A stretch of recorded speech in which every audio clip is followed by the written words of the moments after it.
di nuyu tey nag ñu ngi fii ci Joal Fadiouth mais gannaaw bi boobu les pandémie di coronavirus attaqué ci mim réew ñu ngi ñëw nag tey fii ci kër monsieur Mané di principal CM Ndianda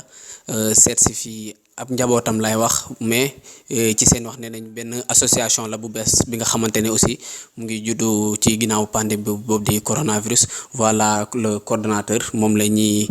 waxtaanal mu gën ñu yaatalal xamal ñu initiative boobu naka la juddoo ak lan moo biu boobule mouvement. li nga xamante ne nii mu ngi juddu ci tout juste début pandémie bi parce que bi ñu xoolee situation bi ni mu demee surtout à Joal fii nii parce que c'était juste accentué je crois si loo xamante ni c'était juste pour les talibés au début parce que moom moo nekkoon li nga xamante ne nii moom moo gënoon a sensible pour ñun ñi nga xamante ni genre ñoom ñoo gën a nekk ñi nga xamante ñoom ñoo gën a sensible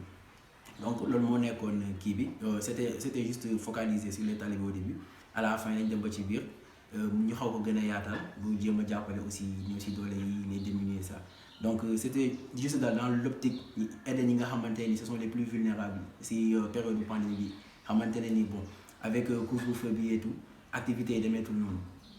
entre temps voilà on a jugé nécessaire ñu instaurer association bi nii pour venir en aide à la population. dañuy def genre collecte boo xamante ne nii soit c'est en espèce ou bien genre yenn kii rek soit dangay parce que am nañu aussi genre benn compte Orange Money boo xamante ne c'est pour collecter xaalis bi en retour jënd su yenn kii denrées alimentaires yi jox ko ñi nga xamante ne ni doole comme genre ay saaku ceeb diwlin et tout benn instant aussi récemment lañ mujjee def benn don boo xamante ne c'était destiné à benn maison boo xamante ne ñoom ay femmes ñoo fa nekk. ñu defar ndogu pour talibé pour ñu mën a toog seen kër yi donc boobu dañoo def collecte bi après jënd sucre café affaire yoon ak benn on était aussi en partenariat avec benn pâtisserie Khadimul je crois Khadimul Rasoul voilà ñoom aussi ñoo defoon don kii bi ay madeleine ñu boole ko loolu ñu dem jox leen ko. benn instant def nañ ko ci daara yi dans les daara ici à Kaolack mais fii nii tout est centré ici à Joal. pour le moment à Joal si daara yi et aussi yenn famille yi nga xamante ne nii yàlla mooy leen seen loxo jotul seen ginnaaw aussi. Donc tout a commencé ak association Agir Ensemble bu nekk Dakar donc association boobu ñoom ñoo ñu gën a dooleel ba ñu egsi fii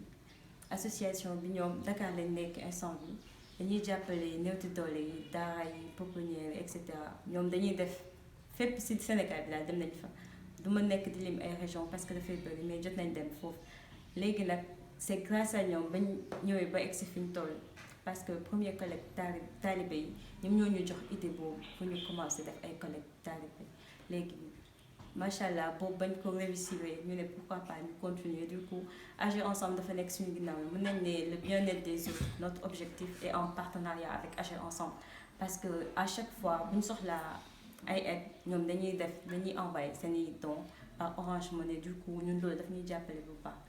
C'est pourquoi bu ñu waxee le bien-être des autres notre objectif il faut ñu boole ci Agir Ensemble parce que dès le début ñun fii lañ nekk ak ñun tamit. alors non du fi yem continuité la parce que ñaan nañ yàlla dem ba am suñu benn mouvement boo xamante ne dinañu ràññee fépp ci Sénégal bi bu ñu mënee sax dem tabax suñuy structure tamit ñaan nañ ko yàlla donc affaire bi day continuer ci social bi lañ nekk parce que ak couvre-feu bi ñu bëri activités yi dafa taxaw du coup. pandémie bu jeexee incha allah ñaan leen yàlla jàppale yenn pouponnière jàppale lycée yi école yi surtout de temps en temps tamit dinañ dem ci village yi fépp foo xam ne mën nañ fa dem daal dinañ fa dem pour jàppale incha allah. ñun dañu nekk benn structure boo xamante ne dañu jóg pour jàppale daara yi jàppale it ñi nga xam ne seen loxo jotu seen ginnaaw ngir ñu mën leen a dimbali ci seen wàllu kër ak seen wàllu. dañu soxla lépp daal lu jëm ci lekk hygiène et tout donc ñu ngi commencé woon collecte bi ci daara yi def ko ci 4 daara yi nekk Joal yóbbu fa ay matériel yoo xam ne pour seen hygiène la et tout ba ñu ko commencé nag après ñu yokkaat ko defaat beneen collecte boo xam ne ay saaku ceeb la woon ak bidon huile ay sucre yi lépp ñu xool ay famille yu nga xamante ne dañoo vulnérable soxla ko nekk ci besoin ñu yóbbu ko foofu boobu ba léegi nag je pense que def nañ 4 distributions yoo xamante ne lépp ci biir Joal lañ ko centré am nañ ay partenaires comme ni ko Aïcha waxee muy Agir Ensemble bi nga xamante ne depuis le début ba léegi ñoom ñoo ñuy jàppale ci li ñu sumb di ko def bu loolu weesoo tamit am nañ ñu ñuy jàppale à travers suñuy collecte